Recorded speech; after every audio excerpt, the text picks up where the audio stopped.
तो ये आप देखिए ए से लेकर के बी तक मेरे पास एक लंबी सी वायर है जिसके अंदर ऊपर की डायरेक्शन में आई करंट फ्लो कर रहा है।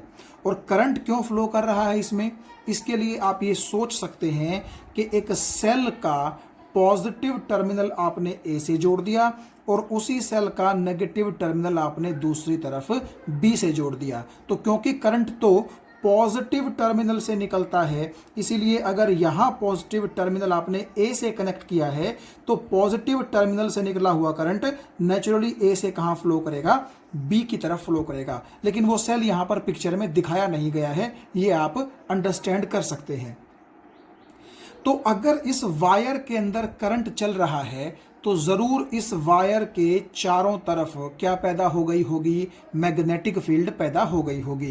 क्योंकि ओरस्टेड ने अपने एक्सपेरिमेंट में ये बताया था कि अगर करंट चलता है किसी कंडक्टर के अंदर से तो उस कंडक्टर के चारों तरफ मैग्नेटिक फील्ड पैदा हो जाती है। अब अगर इस वायर के अंदर जो आई करंट चल रहा है उसकी वजह से इस वायर के चारों तरफ एक मैग्नेटिक फील्ड है, तो पॉइंट पी पर उसकी कुछ ना कुछ स्ट्रेंथ होगी। हम वो स्ट्रेंथ निकालना चाहते हैं कि कितनी होगी। तो जो बायोट सावर्ट लॉ है हम उसका यूज इसके लिए करेंगे। और आपको पता है बायोट सावर्ट लॉ में हम क्या करते हैं, एक छोटे से लेंथ एलिमेंट की वजह से मैग्नेटिक फील्ड निकालते हैं और बाद में फिर हम उसको मैथमेटिकली इंटीग्रेट करके आगे प्रोसीड करते हैं। तो यहां पर हम क्या करेंगे वो आप ध्यान से देखिएगा। ए से लेकर के बी तक जो ये लंबी सी स्ट्रेट वायर है, मान लीजिए मैंने यहां से लेकर के और यहां तक एक डी एल छोटी सी लेंथ का एलिमेंट इसका कट कर लिया। आप ऐसा सपोज कर लो। तो क्योंकि करंट ऊपर की तरफ चल रहा है तो इस एलिमेंट में से भी करंट कहां पास करेगा, ऊपर। और आप जानते हैं अगर इस डी एल लेंथ एलिमेंट का सेंटर में ओ कह दूं तो आप ये देखिएगा कि ओ से करंट की डायरेक्शन कुछ यूं ऊपर की तरफ होगी। और इस लेंथ एलिमेंट के सेंटर से आप ये देखिए पॉइंट पी कुछ ना कुछ डिस्टेंस पे है और मैं ये मान लेता हूं कि ये डिस्टेंस जो है पॉइंट पी का सेंटर ओ से, वो आप सपोज कर लीजिए स्मॉल आर है। ये बात आपको समझ में आ गई होगी। तो अब एक चीज देखो आप कि यहां इस लेंथ एलिमेंट में अगर हम करंट की डायरेक्शन देखें तो वो ऊपर की तरफ है, ए कुछ इस तरीके से। मैं यहां पर एक बार बना देता हूं, देखिएगा ये है जी करंट की डायरेक्शन। और जो पॉइंट पी का पोजीशन वेक्टर है वो है इस तरफ। ये भी बात आपको समझ में आ गई होगी। तो दोनों की जो डायरेक्शन है करंट की और पोजीशन वेक्टर की, उनके बीच में मान लीजिए ये एंगल है थीटा। ठीक है। तो अगर इस डी एल लेंथ एलिमेंट की वजह से हमें पॉइंट पी पर मैग्नेटिक फील्ड निकालनी हो तो उसका फॉर्मूला क्या होगा, बायोट सावर्ट लॉ के अकॉर्डिंग उसका फॉर्मूला होता है डीबी, यानी कि छोटी मैग्नेटिक फील्ड। क्यों? क्योंकि लेंथ एलिमेंट भी आपका छोटा है। So dB is equal to mu naught upon 4 pi I D L. आप देखिए करंट आई ही चल रहा है और जो लेंथ एलिमेंट है उसकी लेंथ मैंने डी एल ही मानी है, तो आई डी एल। और यहाँ पर आपको पता है क्या आता था, साइन थीटा, और नीचे आता था आर का स्क्वायर। ठीक है। और आर क्या होता था, आपके जो इस लेंथ एलिमेंट का सेंटर है वहां से आपके पॉइंट पी का जो डिस्टेंस है वो आर कहलाता था। तो अगर हम यहां पर देखें इस चीज को तो हमने क्या किया है, इस डी एल लेंथ एलिमेंट की वजह से पॉइंट पी पर हमने इतनी मैग्नेटिक फील्ड क्या कर ली है, निकाल ली है। अब हमें इस लेंथ एलिमेंट की वजह से नहीं बल्कि पूरी की पूरी वायर की वजह से निकालनी है मैग्नेटिक फील्ड पॉइंट पी पर। तो इसके लिए हम क्या अज्यूम कर सकते हैं कि यहां ए से लेकर के और बी तक ढेर सारे छोटे छोटे छोटे छोटे छोटे छोटे लेंथ एलिमेंट हैं। तो हम ऐसा सोच सकते हैं कि हर एक एलिमेंट की वजह से पहले पी पर मैग्नेटिक फील्ड निकाल लें और बाद में हम सभी उन मैग्नेटिक फील्ड्स का क्या कर दें, समेशन कर दें। तब जाकर के हमारे पास क्या आ जाएगा, पूरी की पूरी वायर की वजह से पॉइंट पी पर कितनी मैग्नेटिक फील्ड है उसका एक्सप्रेशन आ जाएगा। उसके लिए हम थोड़ा सा मैथमेटिकल स्टेप्स करेंगे। तो आप ध्यान से देखिएगा, पॉइंट P से इस वायर के ऊपर आप एक इस तरह से परपेंडिकुलर ड्रॉ कर दीजिए और मान लीजिए P से लेकर के और जहां ये परपेंडिकुलर गिरा है, मान लीजिए इस पॉइंट को मैं Q बोलता हूं, तो Q से P तक का डिस्टेंस मान लीजिए x है, यानी कि x is the length of perpendicular which is drawn from the point P to the wire. तो आप एक चीज और ध्यान से देखिएगा कि यहां अगर मैं पॉइंट P को कनेक्ट कर दूं A के साथ, देखो ध्यान से आप इस तरीके से, और अगर मैं यहां पर पॉइंट B को भी कनेक्ट कर दूं P के साथ कुछ इस तरीके से, और ध्यान से देखिएगा आप इस एंगल को, यानी कि जो ये आपकी QP लाइन इस OP लाइन के साथ बनाती है, इस एंगल को मैं बोल देता हूं फाई। और फिर से ध्यान दीजिएगा, इस QP लाइन ने इस PA लाइन के साथ ये वाला जो एंगल बना रखा है नीचे की तरफ, इसको मैं बोल देता हूं फाई 1। और आप देखिए इस QP लाइन ने इस PB लाइन के साथ ऊपर की तरफ ये जो एंगल बना रखा है, इस एंगल को मैं बोल देता हूं फाई 2। ये जो एंगल है फाई 1 और फाई 2, ये आगे जाकर के आप ये देखिएगा इंटीग्रेशन में हमें लिमिट्स के रूप में हेल्प करेंगे। तो अभी तक आपने क्या देखा, आगे का मैथमेटिक्स जो है वो शुरू करने से पहले एक बार हम रिवाइज कर लें कि हमारे पास एक वायर थी और उस वायर का एक स्मॉल सा लेंथ एलिमेंट हमने DL लिया। उस DL लेंथ एलिमेंट से R डिस्टेंस पर जो पॉइंट P था उस पर मैंने ये मैग्नेटिक फील्ड निकाल ली। और अब मैं क्या करने जा रहा हूं, पूरी की पूरी वायर की वजह से पॉइंट P पर मैग्नेटिक फील्ड निकालने के लिए कुछ मैथमेटिकल स्टेप्स करने जा रहा हूं। तो उस मैथमेटिक्स पर चलने से पहले एक दो छोटी छोटी बातें और हम बोल लेते हैं, और उसके बाद हम ये भी कोशिश करेंगे देखने की कि उस मैथमेटिक्स की हमें ज़रूरत पड़ी क्यों। देखिए, क्योंकि मैंने पॉइंट P से यहाँ वायर पर परपेंडिकुलर डाला था, इसीलिए मैंने यहाँ पर ये परपेंडिकुलर का निशान बना दिया है। और आप देखो, ये जो हमारा लेंथ एलिमेंट था DL, ठीक है, इसकी लेंथ तो DL थी, लेकिन आप देखिए इसके सेंटर से लेकर के और पॉइंट Q तक का जो डिस्टेंस है वो मैंने मान लिया है स्मॉल l के बराबर, यानी कि O से लेकर के Q तक का डिस्टेंस मैंने कितना मान लिया, स्मॉल l के बराबर मान लिया। और अब आप यहां देखिएगा, मैंने आपसे ये कहा था कि ये जो DL लेंथ एलिमेंट है इसकी वजह से पॉइंट P पर जो मैग्नेटिक फील्ड है वो इतनी होगी। लेकिन अगर आप A से लेकर के B पूरी की पूरी वायर के अंदर जितने भी लेंथ एलिमेंट छोटे छोटे पॉसिबल हैं, अगर उनकी वजह से पॉइंट P पर आप निकालना चाहते हैं नेट मैग्नेटिक फील्ड, तो आपको क्या करना पड़ेगा, इस तरह के जितने भी लेंथ एलिमेंट हैं सभी की जो छोटी छोटी मैग्नेटिक फील्ड है dB उनको जोड़ना पड़ेगा, यानी कि इंटीग्रेशन करना पड़ेगा। तो एक चीज आप ध्यान से देखिएगा, ये जो मैंने आपको एंगल बताए हैं फाई 1 और फाई 2, इनकी टर्म्स में मैंने इंटीग्रेशन की लिमिट लिखी है। जरा इस चीज को हम समझने की कोशिश करते हैं। देखिए, नेचुरली आप A से लेकर के और कुछ ऊंचाई ऊपर तक पहला लेंथ एलिमेंट मानेंगे, फिर उससे ऊपर दूसरा, फिर उससे ऊपर तीसरा, फिर उससे ऊपर चौथा, फिर उससे ऊपर पांचवा, और लास्ट लेंथ एलिमेंट आप समझ रहे होंगे इस पॉइंट से लेकर के और B तक बनेगा।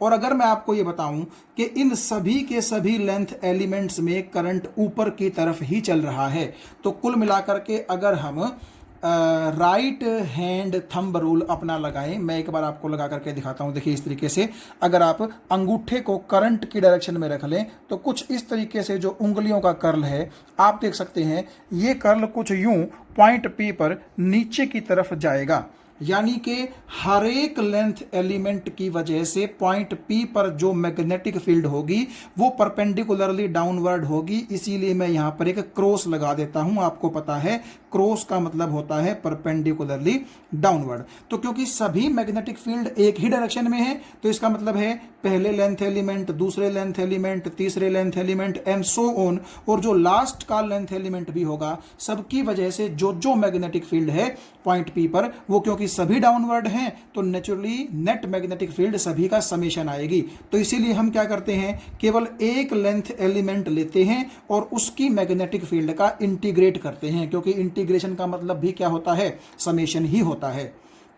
लेकिन इंटीग्रेशन ठीक है, आपको समझ में आ जाएगा कि इस लेंथ एलिमेंट की वजह से पॉइंट पी पर जो मैग्नेटिक फील्ड थी वो डीबी थी, ठीक है। तो अगर हमने टोटल मैग्नेटिक फील्ड निकालनी है तो वो इस डीबी का इंटीग्रेशन हो जाएगी, यानी कि इस चीज का इंटीग्रेशन हो जाएगी। आप देखिए यूं का यूं मैंने नीचे लिखा है। लेकिन ये लिमिट अब समझनी जरूरी है कि लिमिट हमारे पास ये क्यों आई। आप ये देखिएगा, इस माइनस प्लस को एक बार आप नेग्लेक्ट कर दीजिए। सबसे पहले हम ये देखने की कोशिश करेंगे कि लिमिट φ1 से φ2 क्यों आई। देखो, आप एक चीज ध्यान से देखिएगा, अगर मैं कुछ इस तरीके से आपको समझाने की कोशिश करूं कि जो सबसे नीचे लेंथ एलिमेंट होगा वो ए से स्टार्ट होगा और थोड़ा सा ऊपर तक चलेगा, फिर उसके बाद उसके ऊपर लेंथ एलिमेंट, फिर उसके ऊपर लेंथ एलिमेंट, फिर उसके ऊपर लेंथ एलिमेंट। तो आपको ऐसा नहीं लगता कि अगर मैं पी से लेकर के ए की तरफ, जिस तरीके से ये पेन की निब आपको इशारा करके बता रहा हूं, तो अगर मैं इस पेन की निब को कुछ इस तरीके से घुमाऊं, देखिएगा इस तरीके से घुमाता रहूं घुमाता रहूं घुमाता रहूं ऐसे, यानी कि बेसिकली आप ये मान लीजिए कि पी ए लाइन से लेकर के और पी क्यू लाइन तक मैंने इस पेन को कुछ इस तरीके से घुमा दिया। तो आप देखो, ए से लेकर के क्यू के बीच में जितने भी लेंथ एलिमेंट होंगे सब के सब इस φ1 एंगल के अंदर कुछ यूं कवर हो जाएंगे। ये चीज आपको समझ में आ गई होगी। और देखो, जो बाकी ऊपर Q से लेकर के B तक के लेंथ एलिमेंट होंगे वो आपके इस एंगल के अंदर कुछ यूं कवर हो जाएंगे, यानी कि आपका जो φ2 एंगल है वो Q से लेकर के B तक के जो छोटे छोटे छोटे छोटे लेंथ एलिमेंट हैं उनको कुछ इस तरीके से कवर कर देगा। तो इसका मतलब यह हुआ कि क्योंकि आपने ए से लेकर के बी तक के सभी छोटे छोटे लेंथ एलिमेंट की मैग्नेटिक फील्ड जोड़नी थी, तो आप ऐसा भी बोल सकते हैं कुल मिलाकर के कि यहां से लेकर के यहां तक ये एंगल हो गया φ1 और ऊपर एंगल हो गया φ2। तो φ1 से लेकर के और φ2 एंगल के बीच में जितने लेंथ एलिमेंट आते हैं सभी की मैग्नेटिक फील्ड आपको जोड़नी पड़ेगी। तो इसीलिए लिमिट कहां से कहां है, φ1 से लेकर के φ2 तक, ठीक है। तो अब ये नेगेटिव पॉजिटिव क्या होते हैं, अब वो ध्यान से देखो। अगर इस QP लाइन को मैं एक रेफरेंस लाइन मानूं तो इससे जो एंगल आप देखिए क्लॉकवाइज सबटेंड हुआ है उस एंगल को आप बोल दीजिए पॉजिटिव। और आप ये ध्यान से देख सकते हैं कि φ1 एंगल इस QP लाइन से नीचे की तरफ एंटी क्लॉकवाइज सबटेंड हुआ है, तो आप इसको क्या बोलेंगे, नेगेटिव बोलेंगे। तो ये सिर्फ क्लॉकवाइज और एंटी क्लॉकवाइज सेंस है, ठीक है। यानी कि ऊपर जो है आपका QP से लेकर के और BP लाइन तक यूं जो क्लॉकवाइज सेंस में एंगल सबटेंड हुआ है, अगर हम उसको पॉजिटिव मानेंगे तो नेचुरली एंटी क्लॉकवाइज वाले को हमें कैसा मानना पड़ेगा, नेगेटिव। तो इस वजह से माइनस के φ1 से लेकर के φ2 तक आपकी क्या आ जाएगी, लिमिट आ जाएगी। यानी कि इन लिमिट्स के अंदर जितने भी लेंथ एलिमेंट हैं उनकी सभी मैग्नेटिक फील्ड जो है डीबी डीबी डीबी, आप उनको जोड़ दीजिए और आपके पास नेट मैग्नेटिक फील्ड आ जाएगी। ये बात आपको समझ में आ गई होगी, ठीक है। अब फिर दिक्कत क्या है, देखो लिमिट तो है हमारे पास फाई की टर्म्स में, लेकिन यहां पर आप देखिए अंदर तो आपको फाई कहीं नजर नहीं आ रहा ना, तो हमें ऐसा अरेंजमेंट करना पड़ेगा कि जो चीज कांस्टेंट है चलो उसको तो हम बाहर निकाल लेंगे इंटीग्रेशन से, लेकिन अगर कोई चीज सच में फाई पर डिपेंड करती है तो वो तो कांस्टेंट नहीं होगी ना, वो तो इंटीग्रेशन के अंदर रहेगी। तो अब हम अगले मैथमेटिक्स से यही देखेंगे कि कौन सी चीज जो है वो फाई के ऊपर डिपेंड करती है और कौन सी चीज फाई पर डिपेंड नहीं करती है। तो इसके लिए हमें आगे का मैथमेटिक्स करना पड़ेगा। और आप देखिएगा ध्यान से कि कैसे यहां पर अंदर अभी तो आपको कोई चीज फाई में नजर नहीं आ रही है, लेकिन थोड़ी देर में ही आपको पता चल जाएगा कि सच में कौन सी चीज फाई पर डिपेंड करती है। तो यहां आप देखिएगा कि यहां तक आपको सारी चीजें जो थी इस इंटीग्रेशन के अंदर वो थीटा की टर्म्स में नजर आ रही थी, लेकिन अगले ही स्टेप में आप देखिएगा सारी चीजें फाई की टर्म्स में नजर आ रही हैं। तो अब हम यही देखेंगे कि कौन सी चीज को हमने किस किस चीज से रिप्लेस किया है।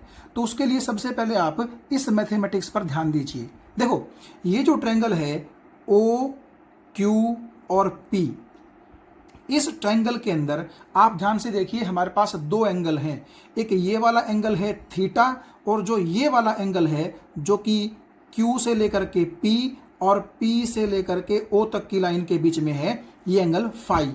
तो आप ये जानते हैं कि ये एक राइट एंगल्ड ट्रायंगल है, और राइट एंगल्ड ट्रायंगल में आप कौन सा एंगल चूज करते हैं इस चीज पे डिपेंड करते हुए क्या होता है, परपेंडिकुलर और बेस बदल जाते हैं, लेकिन हाइपोटेनस सेम रहता है। मेरा कहने का मतलब ये है कि मान लीजिए आपने इस ट्रायंगल के अंदर ये एंगल कंसीडर किया थीटा, और आपने यहां निकाला साइन थीटा। तो देखिए साइन थीटा किसके बराबर होगा, x अपॉन आर के बराबर। क्यों? क्योंकि साइन थीटा होता है परपेंडिकुलर अपॉन हाइपोटेनस। तो अगर इस एंगल को आप कंसीडर करेंगे तो ये बन जाएगा बेस, और ये हो जाएगा आपका परपेंडिकुलर। तो क्योंकि परपेंडिकुलर बाय हाइपोटेनस है, तो परपेंडिकुलर आपका x है और हाइपोटेनस आपका r है, इसीलिए आपने लिख दिया x अपॉन आर। लेकिन इसी राइट एंगल्ड ट्रायंगल में अगर आप कोस फाई निकालना चाहें तो फाई का मतलब है आपको ये एंगल कंसीडर करना पड़ेगा। तो अगर आप ये एंगल कंसीडर करेंगे तो आपका जो QP है वो बेस बन जाएगा, और QO आपका क्या बन जाएगा, परपेंडिकुलर बन जाएगा। हाइपोटेनस तो सेम ही रहेगा। तो क्योंकि आप ये देखिए कोस होता है बेस अपॉन हाइपोटेनस, और यहां पर क्योंकि आप फाई को कंसीडर कर रहे हैं तो बेस आपका बन जाएगा x और हाइपोटेनस आपका बन जाएगा r। तो बेस अपॉन जो हाइपोटेनस है कोस फाई, वो भी किसके बराबर होगा, x अपॉन आर के बराबर। यानी कि इस ट्रायंगल में हमने जानबूझ के ये देखा कि x अपॉन आर थीटा के हिसाब से तो साइन थीटा के बराबर है, और फाई के हिसाब से x upon R cos phi के बराबर है। तो आप ये देखिएगा कि x अपॉन आर इसके बराबर और x अपॉन आर इसके बराबर, इसका मतलब ये दोनों आपस में बराबर हैं। तो आप यहां ध्यान से देखिएगा, साइन थीटा की जगह मैंने क्या रख दिया है, कोस फाई रख दिया है। ये बात आपको समझ में आ गई होगी। अब आगे चलते हैं। आगे आप देखिए इसी इक्वेशन से cos phi is equal to X upon R है, तो आर किसके बराबर हो जाएगा, एक्स बाय कोस फाई, यानी कि एक्स सीकेंट फाई। तो ये चीज आपको समझ में आ गई होगी। और क्योंकि यहां आपको नीचे आर का स्क्वायर दिखाई दे रहा है, तो इसका स्क्वायर करोगे तो आपके पास आंसर ये आ जाएगा। तो आप देखो आर स्क्वायर की जगह X square secant square phi मैंने यहां पर रख दिया है। तो दो चीजें आपको समझ में आ गई होंगी कि साइन थीटा को मैंने रिप्लेस कर दिया कोस फाई से, और आर स्क्वायर को मैंने रिप्लेस कर दिया इस एक्सप्रेशन से जो कि यहां लिखा हुआ है। अब देखिएगा म्यू नॉट बाय 4 पाई तो कांस्टेंट है, तो उसको तो चेंज करने की जरूरत है नहीं, और आई का मतलब है इस वायर में करंट जो चल रहा है तो वो भी कांस्टेंट है, तो उसको भी चेंज करने की जरूरत नहीं है। तो अब आप सिंपली देखिएगा कि म्यू नॉट बाय 4 पाई को तो मैं अगर इंटीग्रेशन से बाहर ले लूंगा तो आप साइन थीटा की जगह भी रिप्लेस कर चुके हैं, आर स्क्वायर की जगह भी रिप्लेस कर चुके हैं, डीएल की जगह क्या रिप्लेस करें अब हम वो देखेंगे। तो फिर से अगर मैं ओ क्यू पी यही राइट एंगल्ड ट्रायंगल लूं तो इस ट्रायंगल में अब की बार अगर आप टेंजेंट फाई निकालेंगे तो टेंजेंट फाई होती है परपेंडिकुलर अपॉन बेस। तो परपेंडिकुलर आपका इस वक्त हो जाएगा फाई के हिसाब से ये, यानी कि एल, और बेस आपका हो जाएगा QP यानी कि x। तो टेंजेंट फाई आपका L अपॉन एक्स के बराबर हो गया। तो L की वैल्यू यहां से निकाल लीजिए, x इंटू टेंजेंट फाई के बराबर हो गई। और फिर आप इस एक्सप्रेशन को क्या कीजिए, फाई के हिसाब से डिफरेंशिएट कीजिए। तो L का डिफरेंशिएशन फाई के हिसाब से कितना हो जाएगा, DL upon D phi. x क्योंकि कांस्टेंट है, यहां से यहां का डिस्टेंस तो वो चेंज नहीं होगा। और टेंजेंट फाई का आप जानते हैं डिफरेंशिएशन होता है सीकेंट स्क्वायर फाई। तो डीएल अपॉन डी फाई आपका इसके बराबर आ गया। तो डीएल किसके बराबर आ गया, डी फाई को यहां ले जाकर के मल्टीप्लाई कर दीजिए, ये एक्सप्रेशन आपके पास आ जाएगा। तो ये जो डीएल है आप ये देखिए ये भी हमने फाई के अंदर निकाल लिया, और इस डीएल की वैल्यू आप यहां पुट कर दीजिए, यानी कि आई और साइन थीटा के बीच में। तो आई तो आई ही है, साइन थीटा की जगह आप ये देख सकते हैं मैंने कोस फाई यहां रख दिया था। तो डीएल की जगह X secant square phi D phi मैंने यहां से उठा करके रख दिया। तो अब आप देखिएगा जो चीज फाई पे डिपेंड करती थी वो हमने यहां पर फाई की ही टर्म्स में लिख दी है। तो जो चीजें डिपेंड नहीं करती फाई पे वो मैंने देखिए बाहर निकाल ली। तो आप ये देख सकते हैं कि इस x से ये x कैंसिल हो जाएगा, तो नीचे x भी कांस्टेंट है तो वो भी बाहर निकाल लिया। सीकेंड स्क्वायर फाई से सीकेंड स्क्वायर फाई क्या हो जाएगा, कैंसिल। तो सिर्फ अंदर बचेगा कोस फाई डी फाई का इंटीग्रेशन माइनस फाई 1 से लेकर के फाई 2 तक। तो ये आपका देखिए अगले स्टेप में आपने यहां तक जो है समझ लिया होगा चीजों को। तो अब हम क्या करते हैं, कोस फाई का जो इंटीग्रेशन होता है, मैं इस पेज को थोड़ा सा ऊपर की तरफ इस तरफ एक मिनट ले चलता हूं, तो हाँ यहां तक ठीक है। तो देखिए जो कोस फाई है उसका इंटीग्रेशन हमें पता है साइन फाई होता है, लेकिन लिमिट है माइनस फाई 1 से प्लस फाई 2, तो वो आपकी साथ साथ चलेंगी। ये चीज तो कॉन्स्टेंट है, यूं कहीं आप समझ रहे होगे बाहर आती रहेगी। तो फाई की जगह आप जानते हैं सबसे पहले अपर लिमिट पुट करनी होती है, तो फाई की जगह फाई 2 आ जाएगा, आप ये देख सकते हैं, और बीच में माइनस का साइन आता है। उसके बाद हम इस फाई की जगह लोअर लिमिट यानी कि माइनस के फाई 1 रख देंगे, वो यहां पर मैंने पुट कर दी।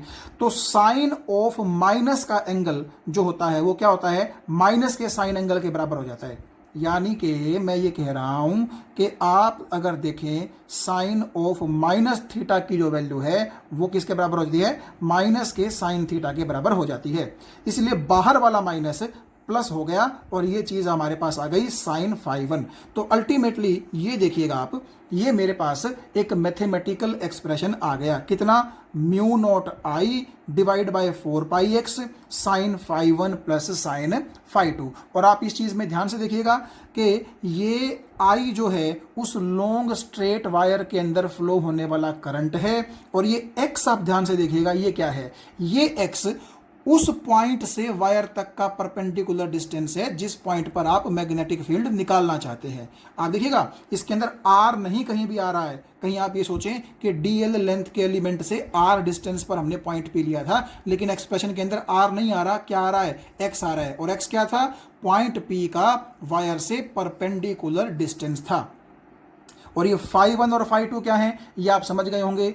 जिस पॉइंट पी को आपने कहा था कि हम इस पर मैग्नेटिक फील्ड निकालेंगे, उस पॉइंट पी को वायर के दो एंड यानी कि नीचे वाला एंड और जो ऊपर वाला एंड था, एक बार अगर मैं आपको यहां पर ये डायग्राम दिखा दूं कुछ इस तरीके से, तो ये वाले एंगल थे।